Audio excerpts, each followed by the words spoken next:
ఇప్పుడు ఇంట్రెస్ట్ ఉన్నప్పుడు చేస్తా. అలా అయితే కష్టం. ఎందుకంటే నేను ఫస్ట్‌లో నా ఛానల్‌లోని స్టార్టింగ్ అసలు ఏం వచ్చేవి కాదు. అలా ఇంట్రెస్ట్ పెట్టి నా ఛానల్ నా ఎక్స్‌పీరియన్స్ బట్టి నేను చెప్తున్నాను.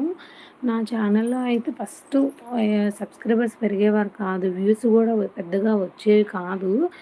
అలా కొంచెం గార్డెనింగ్ వీడియోస్, కుకింగ్ వీడియోస్ అన్నీ పెట్టడం అలా సబ్స్క్రైబర్స్ పెరిగారు. 1 మంత్‌లోనే ఇంచుమించు నాకు ఒక 300 వరకు సబ్స్క్రైబర్స్ పెరిగారు. వాచ్ అవర్స్ గూడా ఇంకా 3000కి 27, 26 ఉంటుందనగా ఛానల్‌ని ఆపేసాను. కన్సీవ్ అయ్యానని ఆపేసాను ఛానల్‌ని. ఇప్పుడు మొత్తం జీరోకెళ్ళిపోయింది. ఛానలు